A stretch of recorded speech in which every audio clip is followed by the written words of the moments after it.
And now for the honorable member, Mr. David, Dr. Professor, Dr. PhD.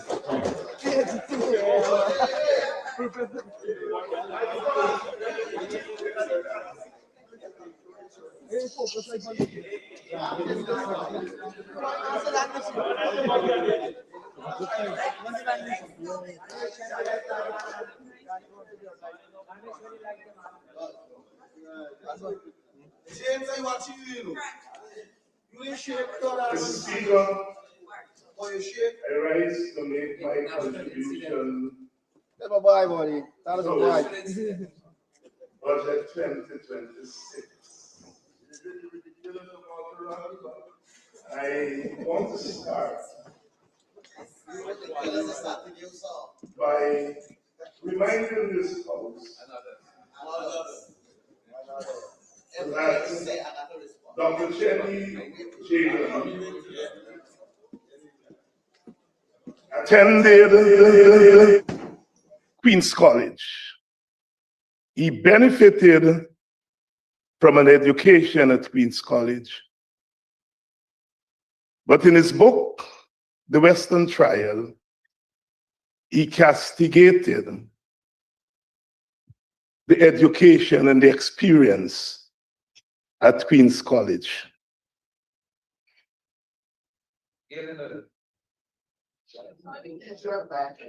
If he was not ungrateful, and he was not ungrateful, then the honorable member, Mr. Barker, cannot be ungrateful for critiquing something that he benefited. Critical thought and analysis compels us sometimes to critique that which we may have benefited from. And so, Mr. Speaker, I implore the House to rise above the petty and to honor the long and distinguished experience of this honorable House by bringing to bear a higher form of intellectual thought. And now, Mr. Speaker, we come to consider this budget at a critical time in our country's history.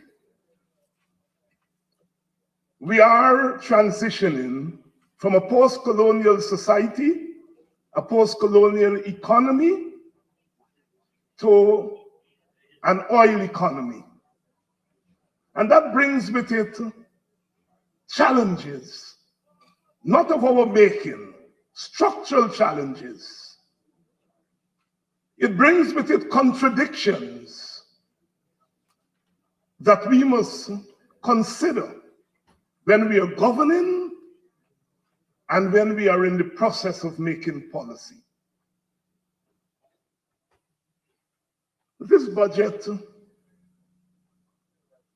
fulfills the promise of the government to bring an early budget, and I want to congratulate the government for bringing an early budget. We must look at this budget with as critical an eye as we can. Some of us, many of us, have chosen to look at the budget with narrow partisan eyes. God bless you. But I choose to go beyond the partisan and to bring a broader gaze at this very important document. We are talking about $1.5 trillion. When I was a boy, if anybody told me Guyana would have a $1.5 trillion budget, I will tell them, go to hell. But this is the reality. Our government has spent, including this budget, $6 trillion in the last 5 years. This is serious business.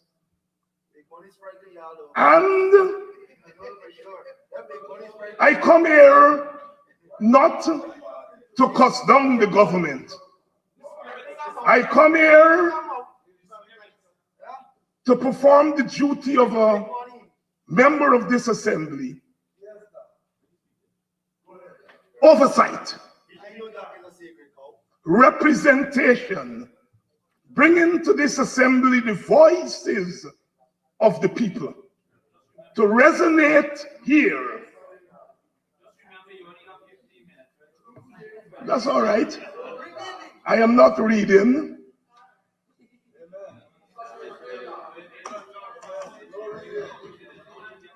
Mr. Speaker,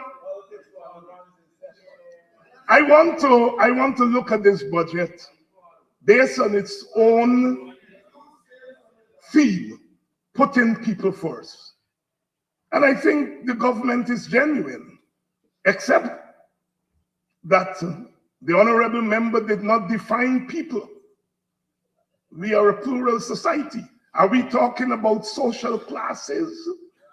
Are we talking about ethnicities? Are we talking about gender? Are we talking about people where they're employed? Are we talking about older people, younger people? I assume the government means all of those people. And then I ask the question, well, boys will be boys, Mr. Speaker. Little boys will be little boys. And I, as someone from my village would say, I teach little boys to walk and talk, but to talk sense.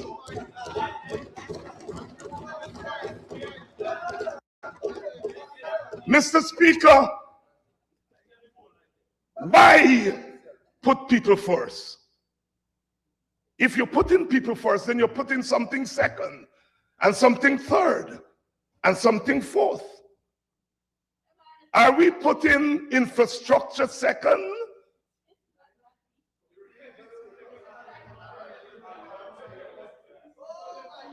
Mr. Speaker,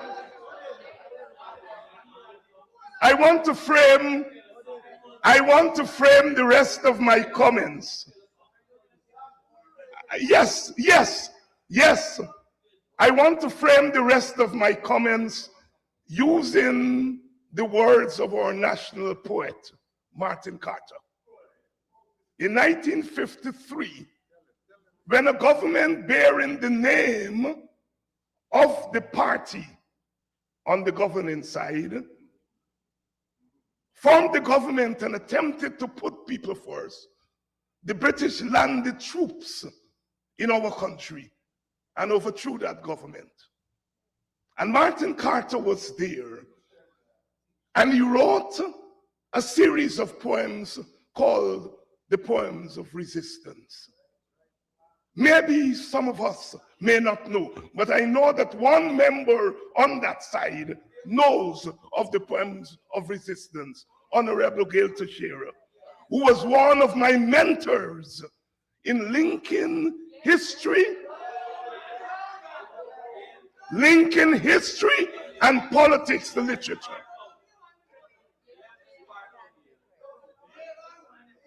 And one of the poems he wrote is a poem that is called "This is the Dark Time, My Love." And most of us should know it because it's on the school curriculum. And Mr. Speaker, if you may permit me to quote from that poem. "This is the dark time, my love. All around the land, the brown beetles crawl about. The shining sun is hidden in the sky. Red flowers bend their heads in awful sorrow. Who comes walking in the dark night time? Whose boot of steel tramps down the slender grass? Is the man of death, my love, the stranger invader, watching you and sleeping. Sleep and aiming at your dream. This is the dark time, my love. It is a season of oppression, dark metal and tears. It is the carnival of misery, the festival of guns. Everywhere, the faces of men are strained and anxious. Mr. Speaker, as we look around our country, everywhere the faces of men and women are strained and anxious. And the anxiety comes because the prices in the market are high because of high cost of living, because 58% of those people are living in misery. 58% of our people are living in poverty. Our people are anxious because they see children roaming the streets when they should be in school, because 50%, Mr. Speaker, of our young people who enter high school, by the time they're ready to write the exam, they've dropped out from school. The faces of men are strained and anxious. The faces of men and women are strained and anxious because they are not safe on the roadways.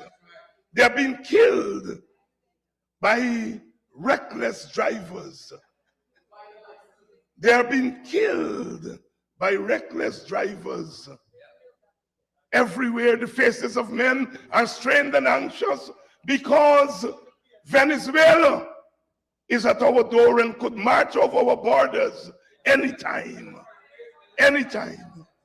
The faces of men and women are strained and anxious because, as our government has reminded us, there's a shortage of labor.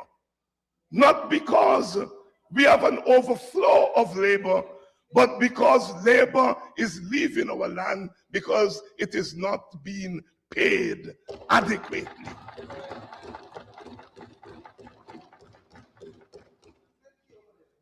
Mr. Speaker, I will spend the rest of my time trying to fill some gaps in this budget. I am not interested in condemning the budget. I will spend the rest of my time talking about some people who are not included in this budget. Many of us, many of the speakers before, especially on that side, they've congratulated the minister for putting this budget together. I want to join in commending the minister. Putting a budget together is not easy. Those of us who have put documents together know of the technical and intellectual skills that go into it. But we also commend the public servants who helped to put the budget together. Many of the ministers talk about their staff, but have we thought that those public servants who helped to put this budget together do not see themselves in that budget? Mr. Speaker, public servants have not found a place in this budget. Mr. Speaker, Mr. Speaker, the wage, the minimum wage in our country for public servants is $102,000. The minimum wage in the private sector is $60,000. My God, Mr. Speaker, in $1.5 trillion, can we not find a place for the dignity of public servants? Let us put public servants first. Mr. Speaker, I'm an educationist. I'm a product of education. Many of us here are products of education. And when we look at the University of Guyana, the premier university or only university, they used to call it Jagan Night School in the early days. And I want to say, is Jagan's party not running the risk of turning the University of Guyana into another night school? Oh my God, we spend billions of dollars paying overseas universities in this gold scholarship while depriving our university of funds. Can the University of Guyana, I know the University of Guyana can provide some of those degrees that the gold scholarship is sending our students abroad for. Mr. Speaker, I urge our government to slash the gold budget and give half of those resources to the University of Guyana.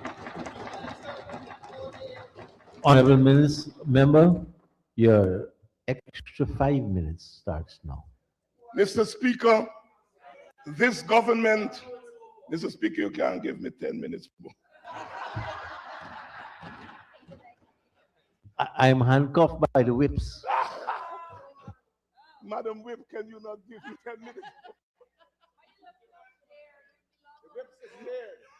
more? Mr. Speaker, this government has signed.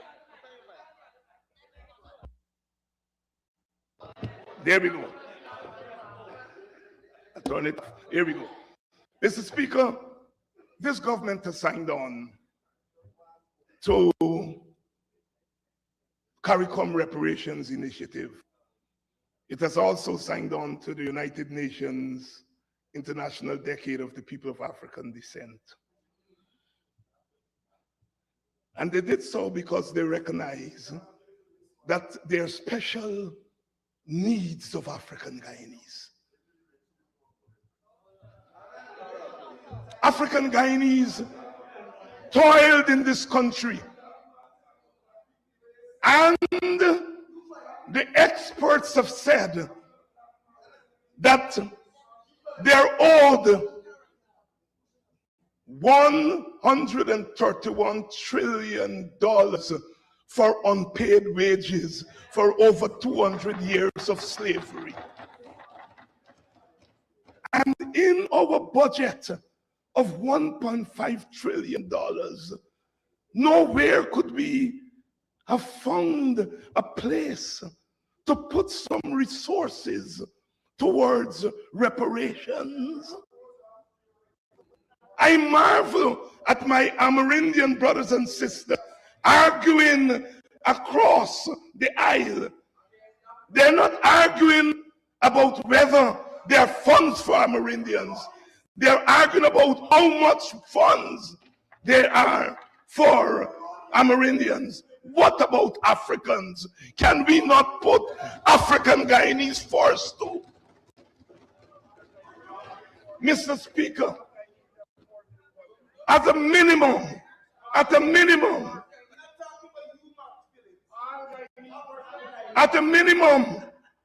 Mr. Speaker, I urge this government to restore the subvention to Ipadaji that it took away. Mr. Speaker, I am glad the Prime Minister's raised his voice. He's an African Guyanese, and the honorable member, Mr. Griffith, said the ancestors are joyful tonight. And I think the ancestors would be more joyful if the African Guyanese on that side of the aisle were to stand up for African Guyanese dignity.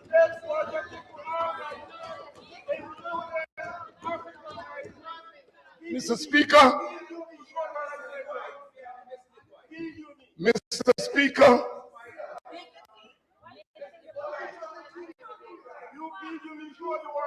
Mr. Speaker, I am glad the ancestors have brought my African Guyanese brothers and sisters over there alive. Come alive! Come alive! Stand up! Stand up erect! Mr. Speaker, Mr. Speaker,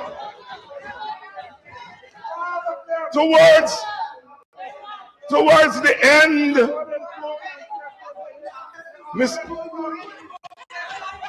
Mr. Speaker,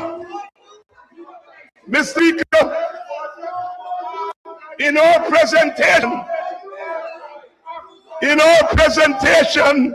the Honorable Jennifer Westford, Dr. Jennifer Westford, made a plea that was not heard by our colleagues. She said, Mr. Prime Minister, honor the dignity of your office, please. Mr. Speaker, Dr. Jennifer Westford said, that Dr. Westford said that she yearns for the day when we can have a budget where you say you agree with 5 aspects and you disagree with 10 aspects. And I want to associate myself with those sentiments. But I want to say to my sister, Mr. Speaker, that perhaps if the government had considered the opposition to have their input before the budget, then you would have given us ownership of that budget. And when we come here, the scope for disagreement would have been lessened. Wind down. Your 3 minutes over. Mr. Speaker, let me wrap up by saying, I've heard the ministers talk about fulfilling the manifesto, their party manifesto. I want to say, Mr. Speaker, there's a difference between a manifesto and a budget. Since the manifesto was written, prices of goods and services have gone up on the world market. Prices of goods and services have gone up in Guyana. One cannot substitute a budget for a manifesto. A manifesto is a guide. A budget is a national document that has consequences, national consequences, and must be treated as so. Mr. Speaker, thank you very much.